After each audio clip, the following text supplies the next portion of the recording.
Hello, welcome to a very special program of Cotton, and this really an exciting evening because we have with us Yogendra Yadav, who is a renowned political thinker, and he was a professor with Center for Developing Societies for long 20 years.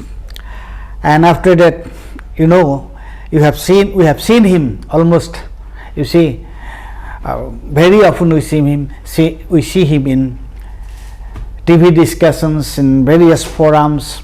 So he has been very actively engaged in the present political scenario. Particularly he is fighting for democracy and for the autonomy of our democratic institutions, and presently he is the national convener of Bharat Jodo Abhijan, and we have students and also teachers from different academic institutions. Some of you are from Guwahati University, some from Cotton University, and we have also faculty from Girijananda Chaudhary University. So it's a mixed group. It's a very mixed group. And what is the theme of today's discussion? This is a very open kind of a discussion. But what is the central theme? The central theme of today's discussion is what are our major political concerns today, and particularly when Assam is going to election 2026 assembly elections. So you can ask all kinds of questions. The questions may relate to Assam elections, broadly the Indian political scenario all over the country, and even beyond India. There is a war going on. This is between the US, Israel and Iran, and all of us are feeling, or the entire world is being affected by this war. So it's a very open kind of discussion, and before I open this forum for discussion for your questions and introductions, I would request Yogendra to say a few words at the beginning. Thank you. The only word I should normally say is that all that long introduction of me is of no use. I am a political activist, which is what I want to be. All that is my Purva Janam. Professor, academic, I don't do that. I am a political activist, and I am political activist because I think that this country is at a point where political action is the dharma that all of us must follow, because what we face is nothing short of dismantling of our republic.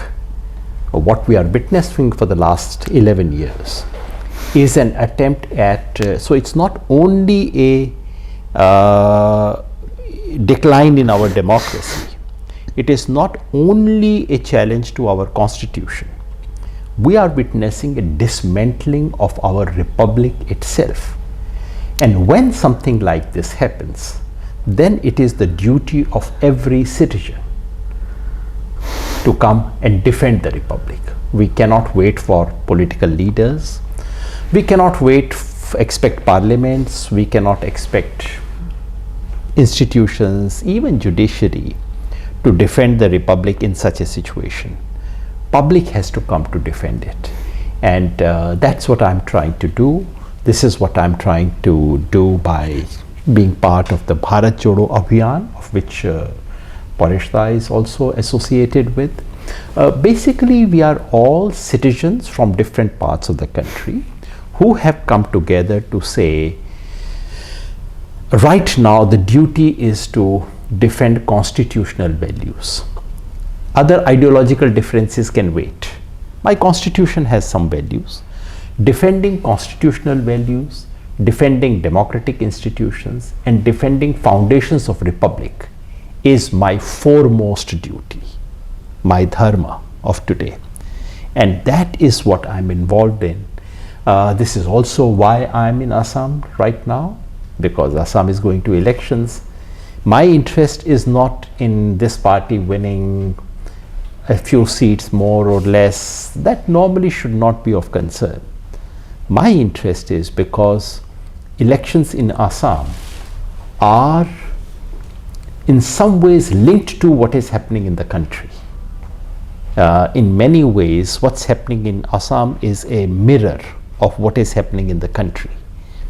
And to prevent that from happening is very important if we love our country, if we love our democracy, if we love our republic. That's why I'm here for, and I'm very happy to speak to all of you, very happy to interact. Great. So, Yogendra has already said this, that whatever he has said, we can summarize it like that our republic is in a crisis. Our republic is in a crisis. And we as individuals, as citizens, as students, teachers, it's our responsibility to protect our republic and to reclaim our republic. That has become our sacred duty at the moment. Now that the house is open for discussion, so here is a political activist, as Yogendra has said. So he is political activist, but then he has also studied Indian politics very thoroughly. So now it's all up to you. Who would like to ask the first question? You, please. And you should introduce yourself. Hello sir, I am Ranan Kashyap Little louder. from university. Actually the question I would like to ask you is that, as you say that our republic is in a crisis. So in this crisis we have seen a variety of leaders, a variety of candidates, a variety of people, a variety of humans. So what do you think, what the idea you would like to give me as a first time voter, that what my first vote should go to whom it should go to, how the leader should be? That's the question. Let me begin by saying where it should not go, because we are at a stage where we don't have wonderful choices. I'm not here to bat for any candidate or for any party. The first duty is to identify, okay, what is the biggest challenge today? My sense is that what the BJP is doing in this country for the last 10-11 years is actually dismantling this country altogether. I'm not saying governments before that were lovely. No, they were not. I have criticized them. I used to go on street to oppose them. And I've spent all my life mostly in whatever activism I did opposing the parties that used to rule before 2014. So I'm not a friend of those. I do not think they were great regimes. But what is happening after 2014 is something which is qualitatively different. I think all the foundations of our republic are being attacked from the top. What are those foundations? Democracy. We had emergency in the past, which was anti-democratic. People punished Indira Gandhi for that. But emergency was not presented as a normal state of affairs. It came, it went. Emergency was not accompanied by attack on every other thing as well. Secularism was not being attacked. What we have is assault on everything else. secularism.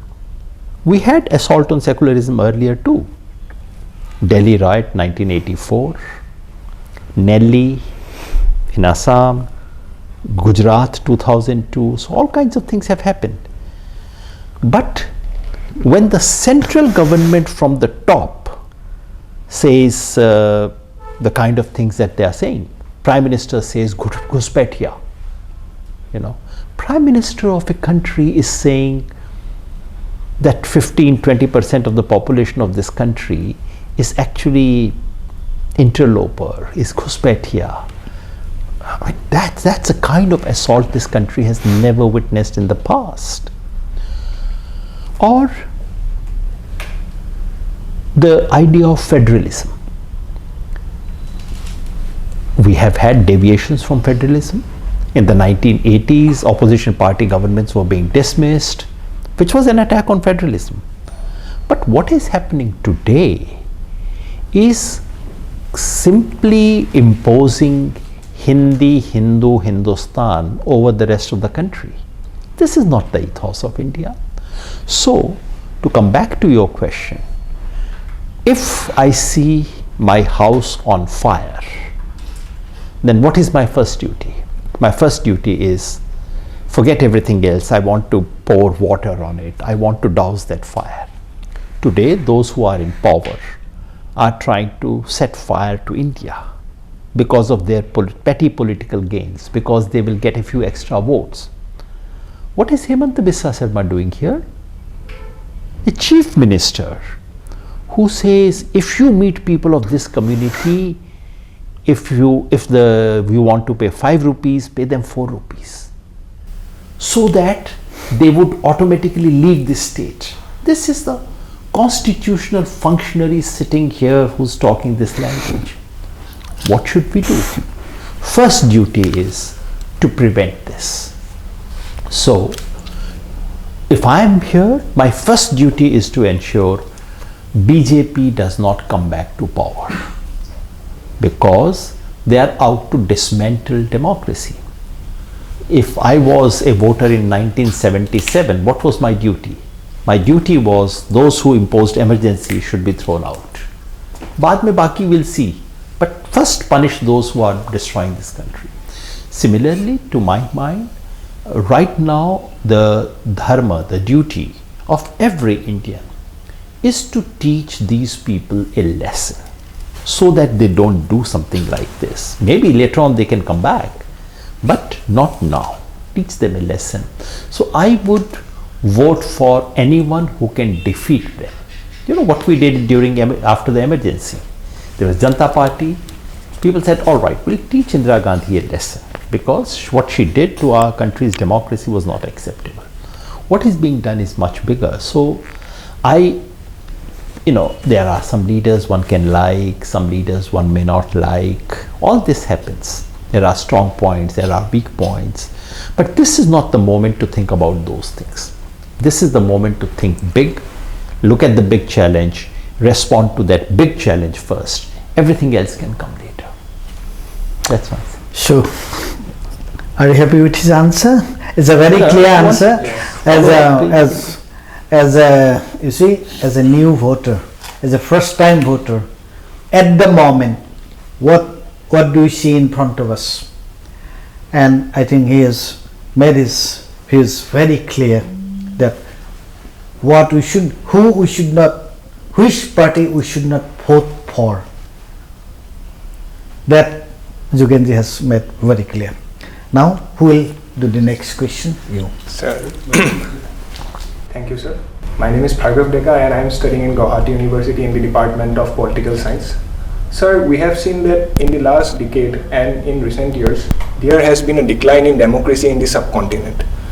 My direct question is to you is that, is India leading towards a fascist and a totalitarian regime? And if so, how will India become a fascist regime?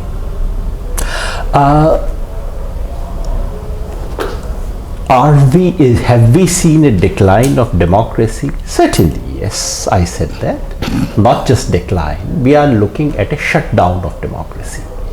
Now you might wonder, if there is a shutdown of democracy, how can I speak? How can this be broadcast on YouTube?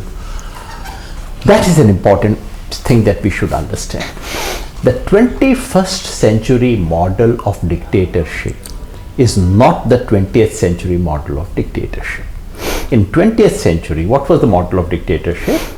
Someone will come in a military uniform, he'll say from tomorrow martial law, censorship, you can do that, etc. But now dictators have realized that that is stupid. It just gets you very bad publicity. So in 21st century, everything is smart. Dictators are also smart. So what dictators all over the world are doing is, all the dictators keep the constitution. They do not dismiss the constitution. They hold elections. Even Putin in Russia holds elections regularly.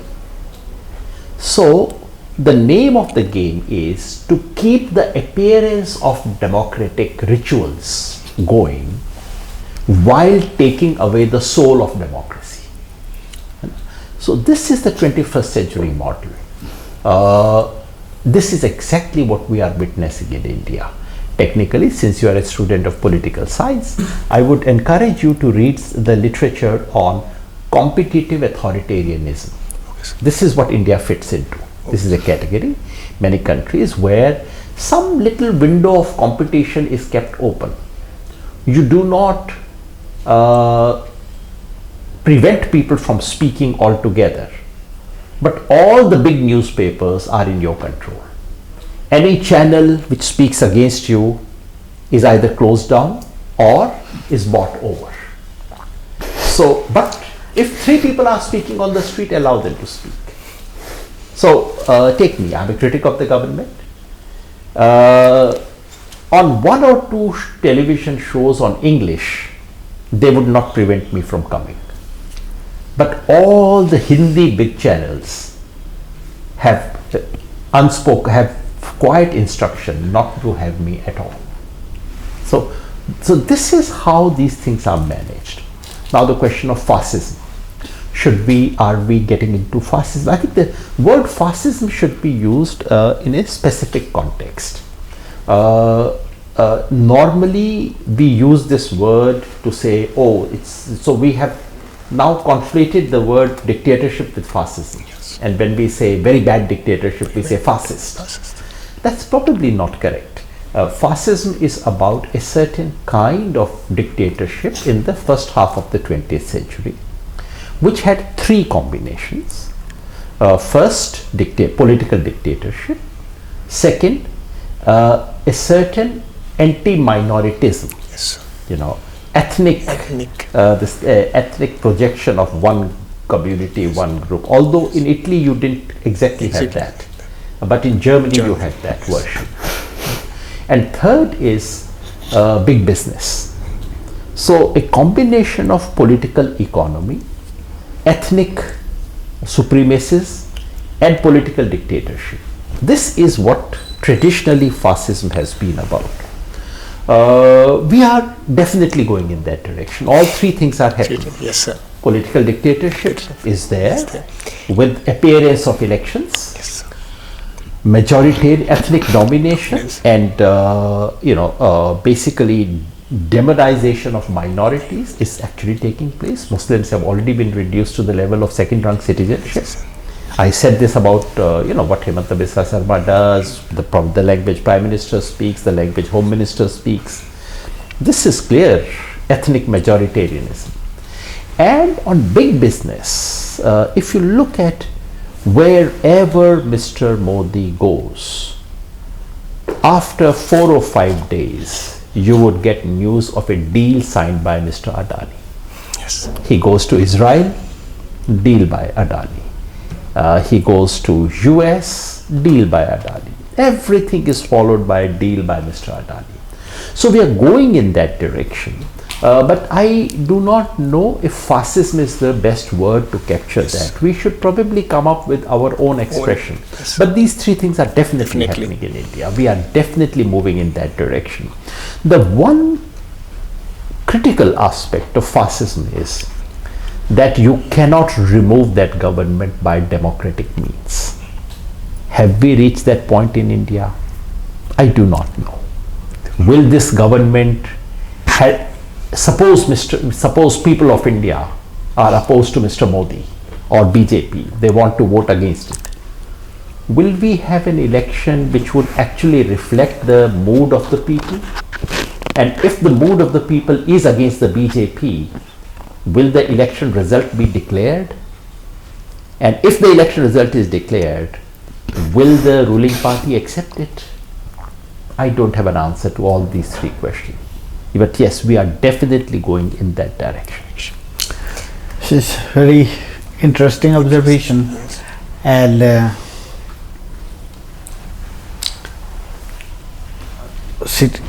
the India may not following the traditional path of fascism, but surely we have seen the authoritarian nature of this government, and it's a different kind of a new kind of fascism. I do not know how, as he has said, we do not know how to call it, but we have seen its, you see, characteristics and its basic features.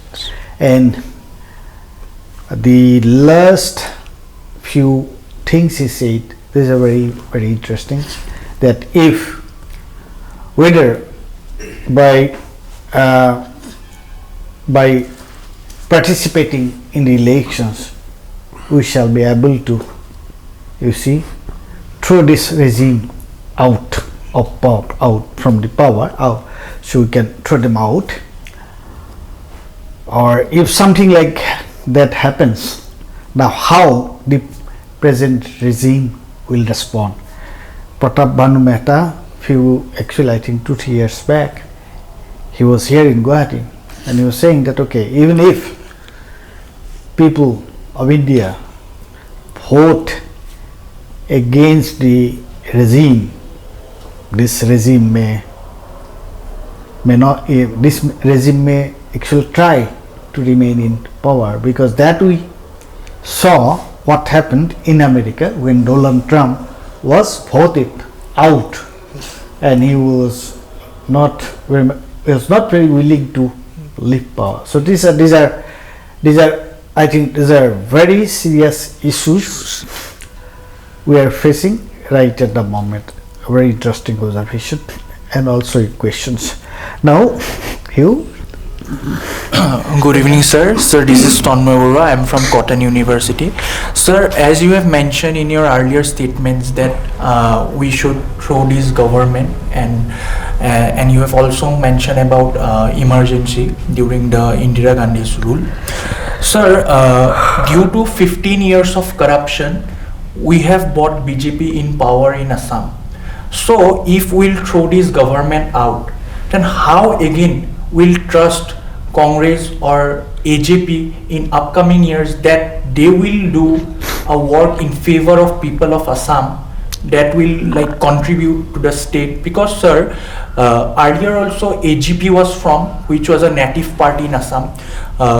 So from 1979 to sir 1985, there was a Akhom Andolan, which is a Assam agitation.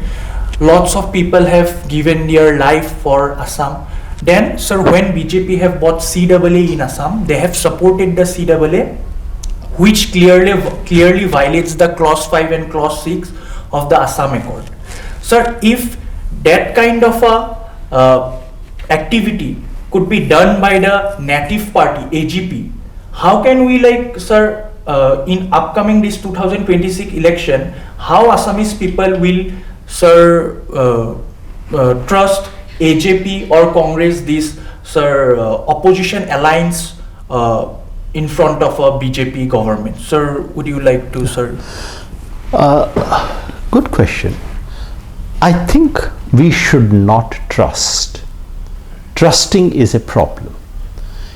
Democracy works not when you vote someone, trust, close your eyes, you go to sleep. If you do that, you will be betrayed.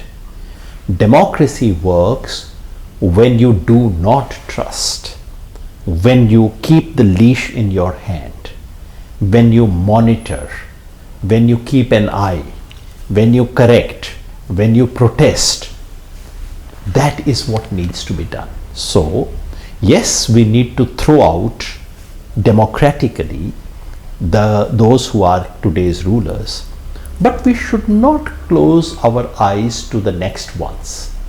From day one, we should keep vigilant, we should keep control, and we should protest if they go wrong.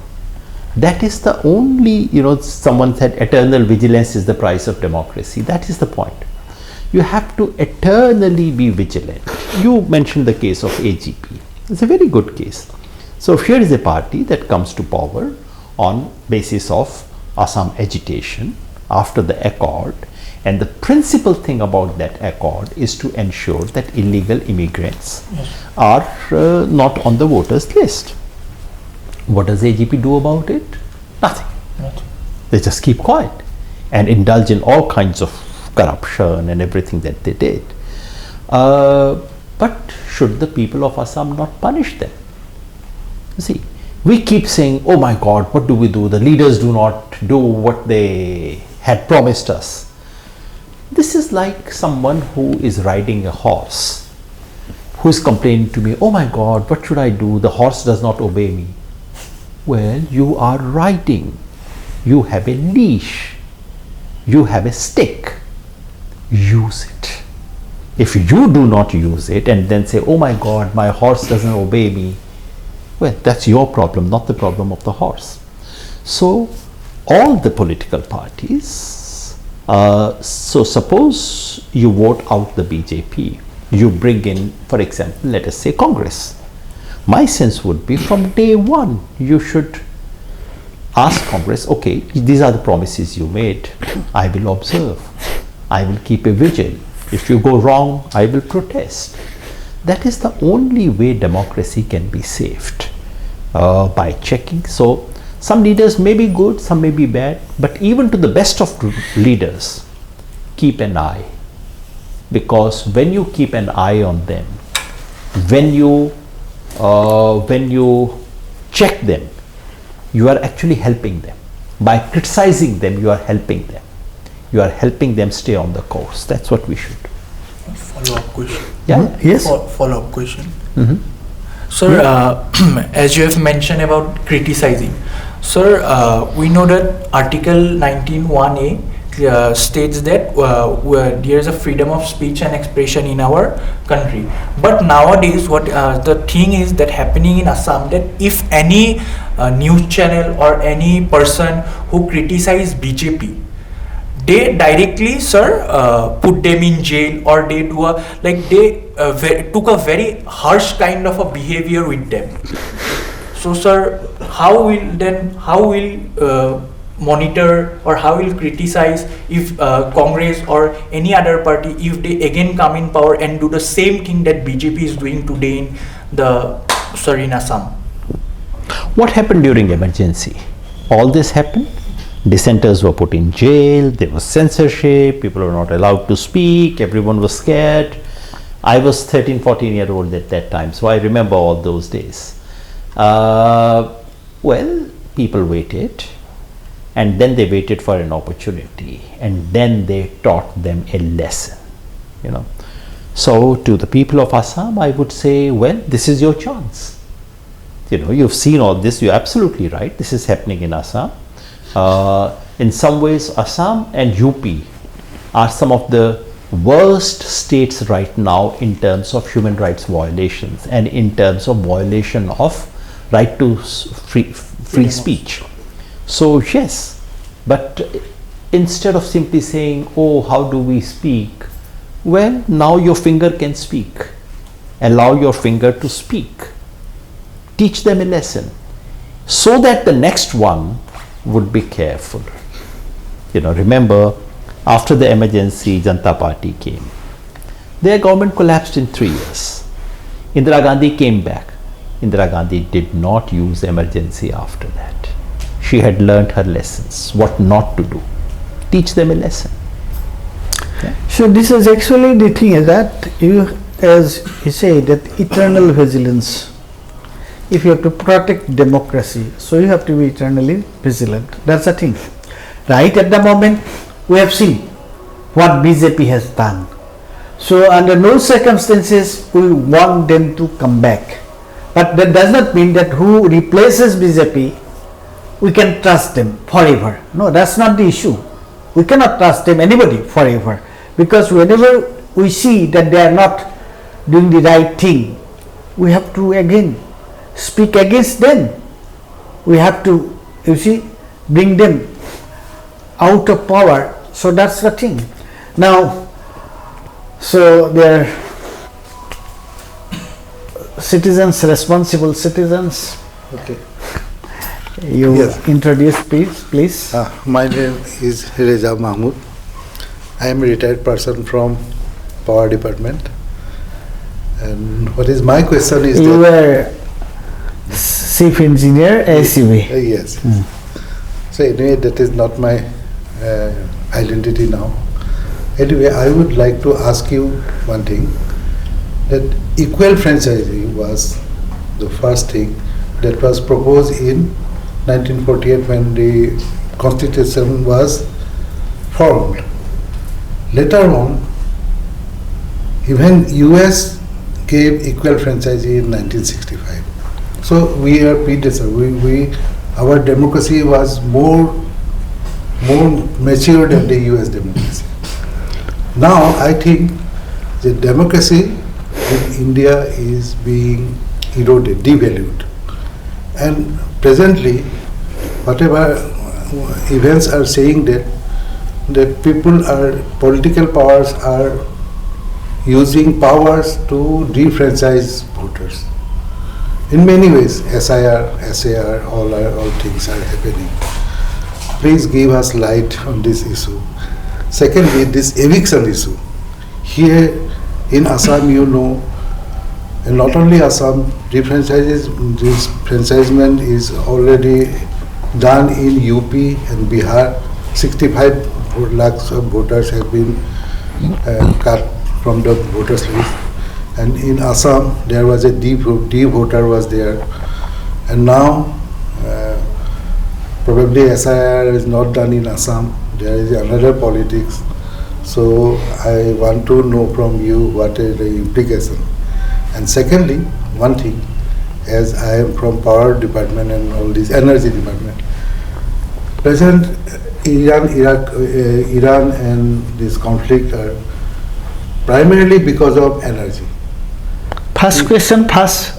Okay. Let him Two answer the questions, first two question. questions. Yeah. We can go to the next because Would you think first- that these first question energy is very crisis, important. please give us light. He will be very happy because to answer this question. So you're absolutely right to say universal adult franchise came in India much before it came in the US Yes. and many other parts of the country. So actually, somehow we have this weird notion that, Western democracies are advanced and so on and so forth. That's actually not the case. So yes, we had in the US, all the blacks got right to vote in the mid-60s. Yes. Till then, they did not have universal adult franchise. So India had the unique distinction of being among the first countries to offer, not the first, but among the first countries, certainly the first country outside the global north to offer universal adult franchise. Sri Lanka did it just before us. Yeah, Sri Lanka was ahead of us. So in that country, what is happening today? We are going back Yes. on even the basic thing of universal adult franchise, which is to say everyone who is 18-year-old gets a vote. You like it, you don't like that person, the person is for you, he's against you, doesn't matter. You are 18, you get the right to vote with very, very minor exceptions. Everyone gets a right to vote. That's the basis of democracy. That is being taken away. People in Assam do not know it because it did not happen in Assam. I'll come back to why it did not happen in Assam. But this SIR, Special Intensive Revision, what has it done? So far, SIR has been done in a little over half the country. About 60% of India has already been covered by SIR. What is the result? 5.5 crore people have been thrown out of the voters list. 5.5 crore, which is to say nearly 10% of people of the voters in the states which have gone to polls, names have been deleted. Yeah. This is unprecedented disenfranchisement. The whole history of 20th century is a history of enfranchisement. People who did not have right to vote were being brought in. You should also have vote. Acha, you got left out. You should also be included. For the first time, we are going back. Disenfranchisement. 5.5 crore. And who's being more disenfranchised? Poor, migrants, nomadic, and women. In every single state where SIR has taken place, the gender ratio in the voters list has fallen. What are we doing in this country? I mean, for the last 70 years, this country was all about, every woman should be brought on the voters list. They have been left out. We have to do that. Women's voter turnout is going on. And then in one stroke, you bring the women's vote down. This is SIR. So what has happened in SIR, again people in Assam may not know, is that in the rest of the country, every person was said, you fill up a fresh form. So you have been voting for the last 30 years, and your name is on the voters list, but they would say, no, you have to apply afresh. Put a fresh application form, and if you don't apply, you are out. This has happened throughout the country. And number two, along with your application, prove that you are a citizen of India. This happened throughout country. That is why 5.5 crore people have been thrown out. It's not that they are not citizens of India. All of them are. They don't have the papers. They don't have proof. They are unable to put application in time. They don't even know that the deadline has come and gone. This is what has happened. Now the question is, why did it not happen in Assam? The only state in the country where citizenship is an issue, where illegal migrants is an issue. So the election commission says all over the country, we have to find illegal migrants, we have to take their votes out, this is a problem. And the one state where it is a problem, they don't do it. Just think about it. They want to check illegal migrants in Gujarat, where there are none. They want to check it in Madhya Pradesh. They want to check it in Telangana. But in Assam, they don't want to check it. Why? Because in Assam, it has already been checked. We know the numbers. We know there are 19 lakh people. And we also know their religion. And we know that if SIR had taken place in Assam, and if all the persons who were found to be illegal immigrants, their names are deleted, which party will lose more? BJP. BJP was going to lose because of SIR. So what does the Election Commission do? Is it Election Commission of India or the BJP headquarters which is deciding? Election Commission says, no, in Assam we will not do citizenship check. So here is I'm saying there is a disease, all of you must take the medicine. He already has that disease. He has already proven in a test that he has the infection. I will say, but he will not get it medicine. All of you should take medicine. He will not get the medicine. What is this joke? So that is why we are in a state. So I'm very happy that there was no disenfranchisement in Assam. But why was that not done in the rest of the country? In Assam, no enumeration form. No one was asked to put in fresh applications. If you are already on the voters list, no need to apply. And no certificate of citizenship was demanded. Why don't you do the same in the rest of the country? because that would have meant no disenfranchisement. And the whole game was to delete. This is not an exercise in revision of voters list. This is an exercise in deletion of voters list. This is an exercise in disenfranchisement, which is fundamentally against democracy. And who are the people? Actually, that's a very important thing. Who are the people who are being deprived of their voting rights? That's very important. That's very important. Who are the people? The marginalized. Why these people? Why these people are being disenfranchised? That's very important, because that goes with the politics, with the political thinking, with the ideology, BJP's ideology. So they have taken to this thing, this SIR, as a weapon to deprive people, those sections, the marginalized sections of the people, to deprive them of their voting rights. That's the whole thing. Paresh bhai, I have a theory, and the theory is this, that after 2024 election, someone in BJP headquarters sat down and said, what's problem है boss? We thought we were getting 400, we got 240. What's the problem? Problem is some regions of this country are not quite in our favor. Some sections of voters are not quite aligned with us. And the calendar of elections is such that every 6-8 months there is an election, we face a problem. So in the last 2 years, BJP has worked out solutions for all the 3 problems. This is Desh, Kal, Patra. BJP had a problem with Desh, which is to say region, Kal, calendar, Patra, voters. The solution to the problem of Patra is SIR, delete their votes. The solution to the problem of Desha, region, is delimitation, reduce their seats. And the solution to the problem of Kala, calendar, is one nation, one election. Hold elections only once in 5 years, just manage it, it's done. So BJP is trying to look for a permanent majority, so that elections should regularly happen, but the result should always be for the BJP. And these 3 things are actually not 3 isolated bits.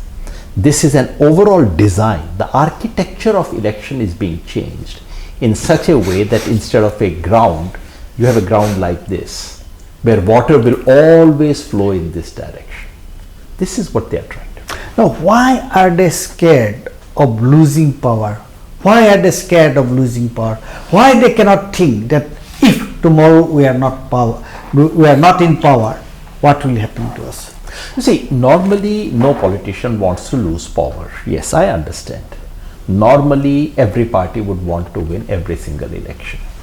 Some persons can be quite desperate, possible. But I think in the case of BJP, it is more than that.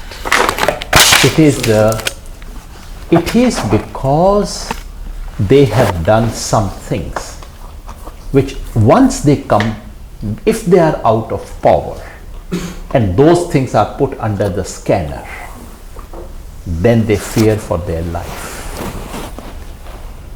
Also, the economic interest, this is not a Modi government, this is a Modani government. The economic and political interests are so closely intertwined that if Mr. Modi goes out of power, what happens to Mr. Adani? What happens to all those interests? What if all the deals which are being made today come out? That is the fear. The fear now is that there are so many skeletons in the cupboard that if the cupboard is opened and those skeletons come out, then those in power fear not only losing power, they also fear that they may find themselves in the jail. So it's increasingly now the vested interest structure is such that increasingly BJP finds it very, very difficult to even imagine that they may not be in power. That is what is my worry. They cannot even imagine that tomorrow they may not be in power. And that is basically, that is fascism. Then we enter a fascist regime where there is almost no democratic way. I do not think we've reached that stage yet, but this is now beginning to be a big question. Is there a democratic way of removing this government by popular will of the people? And maybe that is why when they come to power, when they win an election, from the next day, whatever they do everything aiming at the next election. Yeah, so we are no longer in that democracy phase. It is all simply, it is electocracy. Everything is about elections. But that in a sense is all right, you know. If you have governments, political parties which are aiming only at election, it is bad, but it is not fascism, you know. But if for you winning election is not only important, but the level of desperation is such that I will do everything possible to ensure that I cannot lose any election. I have to have permanent majority. That is a problem, and that is situation to which we are now very fast reaching. Sir, this is my last question to you. Sir, I have seen that in Assam, there has been an increase in these schemes like Nijut Moina Asoni, Babu Asoni, Orunodoy Asoni. But on the other hand, government is also taking loans. So, sir, what is your take on the concept of human development? Is taking loans and giving subsidies and schemes like this and making populist regime, like the regime which we have is now a populist regime to say. So, sir, how can this regime can ensure human development? It's a correct question. All I would say is that this disease is not limited to Assam. This is happening all over. That for 5 years you do not do the work that you were supposed to do. Before the election, you simply you take loan and start distributing money to people directly. Election Commission simply stands back and watches it. This happened in Madhya Pradesh, this happened in Maharashtra, this happened in Haryana, in Bihar, and now in Assam. Directly, you pay 9,000 rupees to women. It's a direct bribe, no pretense, not even an attempt to say, what happened in Bihar. Just straight away 10,000 rupees shifted to women's account, no explanation, no scheme, no plan, nothing. Basically, you are bribing people by using state money. So you're not even using Adani's money. So I'm using your money to bribe you Yes. and to ensure that you bring me back to power so that I can use your money further. This is the model that's happening in our country. That to my mind completely violates democratic norms. But here I should say in all fairness that this is a problem which is not only BJP's problem. I think cutting across political parties, we have had regimes which normally don't perform. So for 5 years, you don't do much.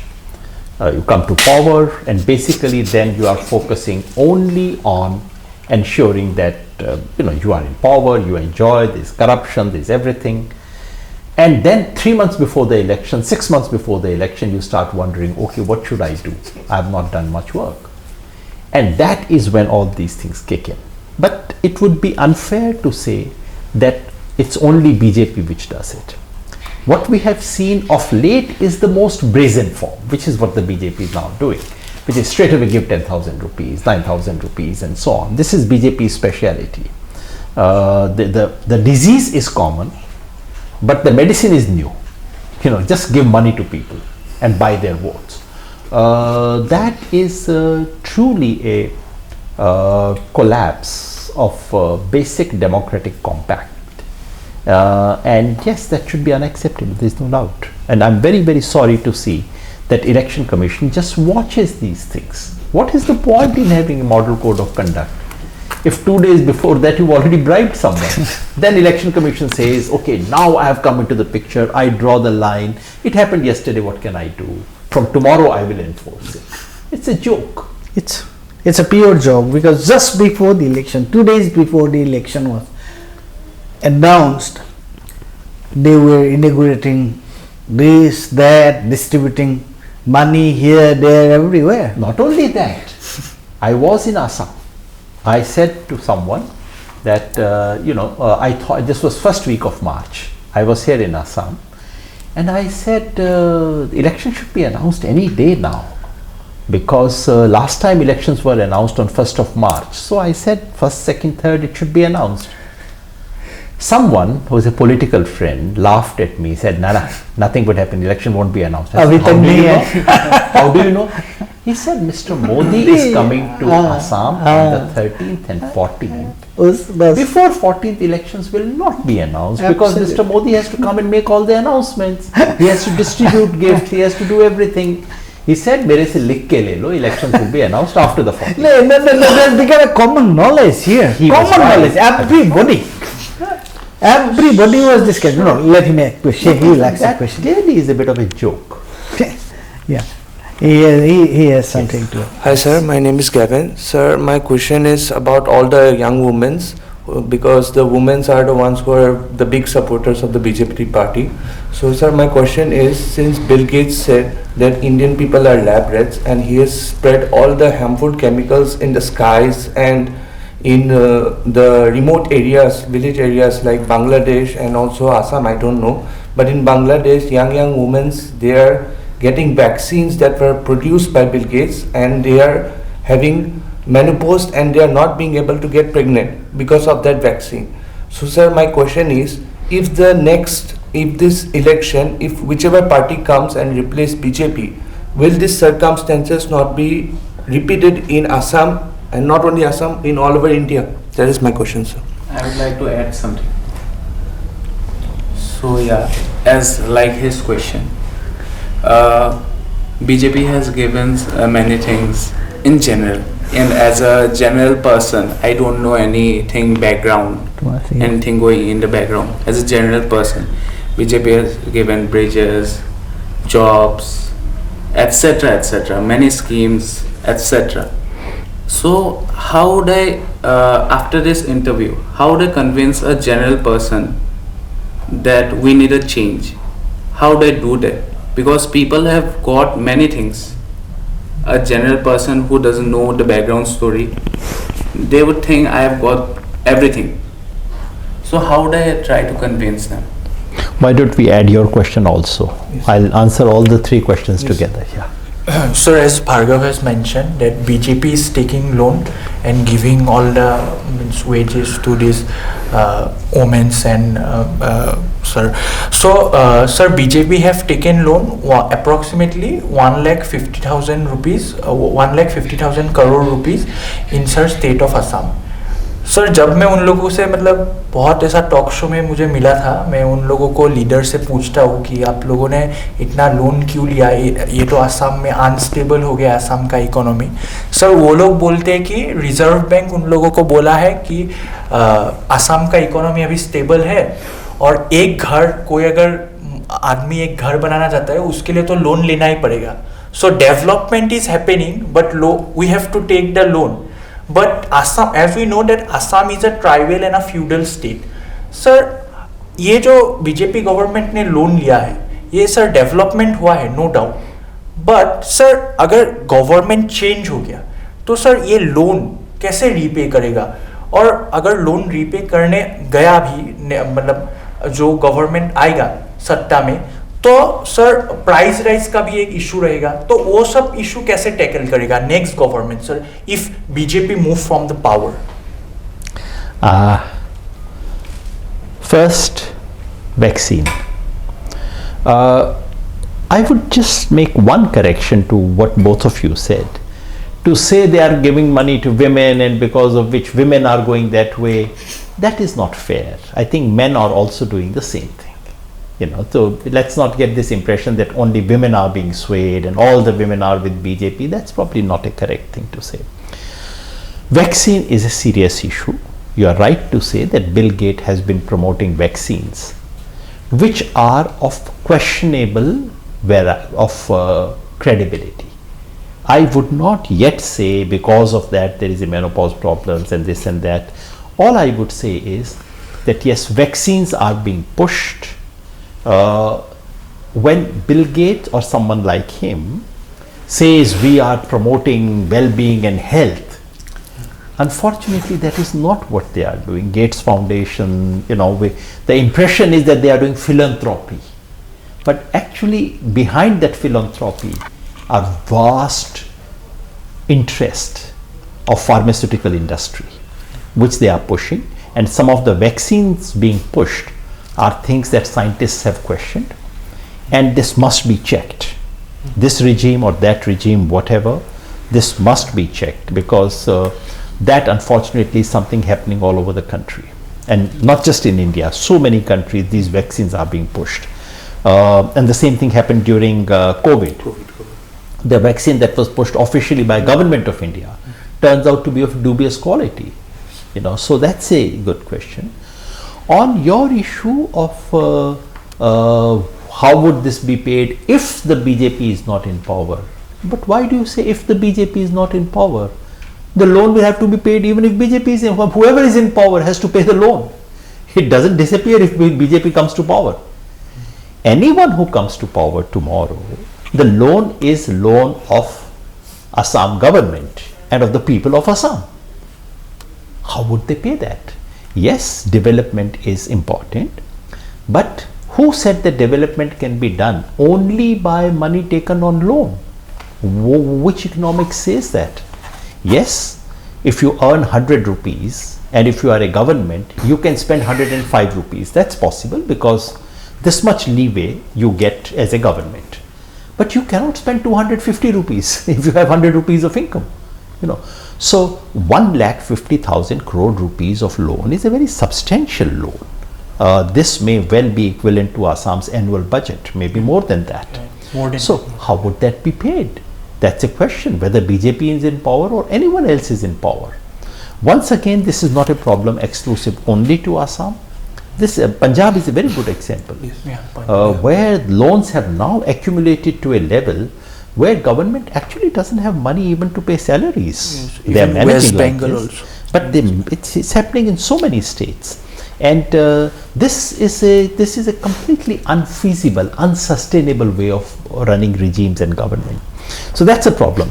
You don't work for people's benefits, but you want to purchase their votes.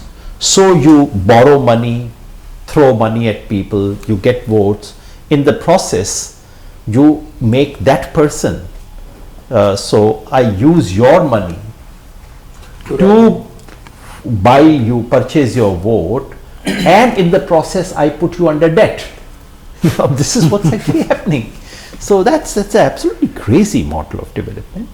To your question, how do we convince an ordinary person? I think the simple way of convincing ordinary people have some sense of what's happening.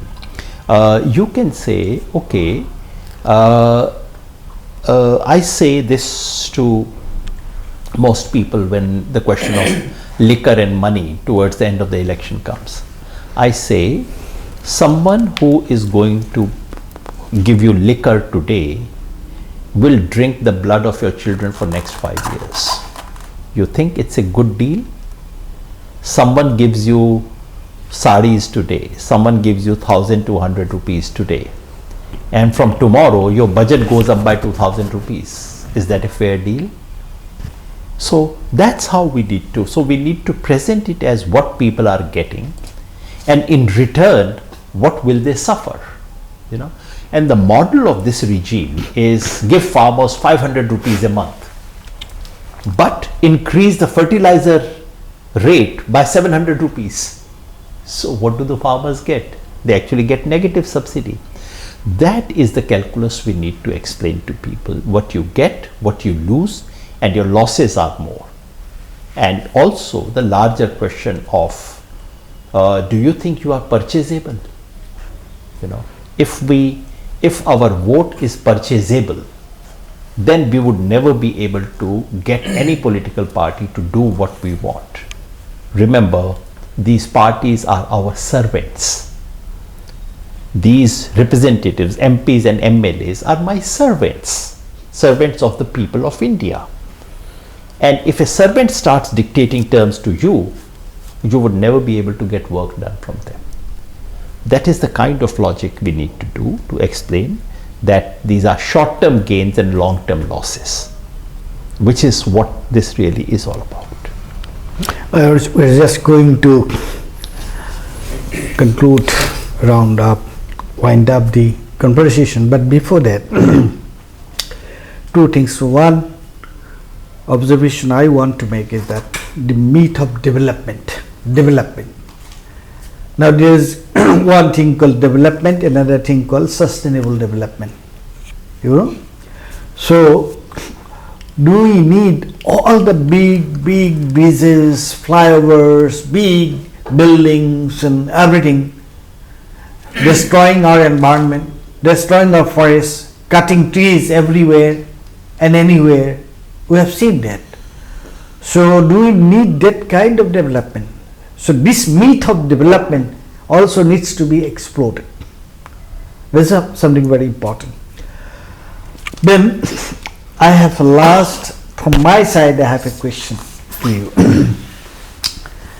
You were here before also 1 week, I think. When did you come first? That you were here for 1 week in Assam? That's right, that was end of February. End of February you were here in Assam. And when you were here in the end of February, you also traveled. You traveled to different places, you went to different districts. And I would not say that you conducted some kind of a very thorough kind of a survey, you didn't do that, but you also tried to understand the feelings of the people. Now, when you came to Assam in February and you went to different places, so what was your feeling and what was the sense you got from your interaction with different segments of people on the street? Paresh bhai, there was a time when I used to do election forecasting and so on. I don't do that now. I have zero interest in that. As I say in Hindi, पहले भविष्य बताता था, अब भविष्य बनाने की कोशिश करता है. बताने में मेरा कोई इंटरेस्ट नहीं, because in democracy, the outcome is not like rains. You see, forecasting rain is one thing, because no matter whether I like it or not, it's going to rain anyway. So I can forecast it. In democracy, what happens will depend on what I do.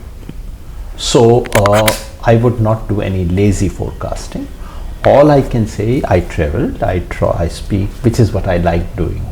And wherever I go, unless I speak to very, very ordinary people, I do not open my mouth, because it's only by speaking to ordinary people that you get that sense. So I saw all the things that you were speaking about. I saw among the minorities a deep sense of unease, a sense of being pushed to the wall, a sense that they are not being treated as an equal citizen of this country. I noticed among the young people deep frustration about the job situation, about livelihood, employment, future opportunities and so on. I notice among ordinary people concern about prices, about their life situation, how would they manage things. I noticed people were saying, look, we are getting these 1,200 rupees, but does that take care of my budget? Prices have gone up so much. I also noticed that people were saying that even these little benefits, these schemes that you all mentioned, they are being given in a very selective way. being given only to certain kinds of people. In many cases, I noticed an incipient desire for change. Whether that desire actually converts into change or not, that is for political parties to ensure. So I saw a potential for change. I cannot say whether the potential will be realized or not. That is where the issues is. I also noticed something which I as an outsider did not have an idea of, the depth of it, which is about Zubin Garg, and the depth of feeling of ordinary people that simply threw me. I mean, I had no idea that this after 6 months of that's right. The feeling was so deep that injustice has been done to him, and that the government is not interested in securing justice for Zubin. That was a very predominant feeling. Now, all these are issues, but in politics, issues remain only potential issues unless you voice them. So the real question is, will the opposition parties be able to turn these into real issues? Will they be able to turn the elections around those issues? That is a question you can answer better than I can. That's quite interesting, because when you came in February and you went to different places, and that is the feeling you got.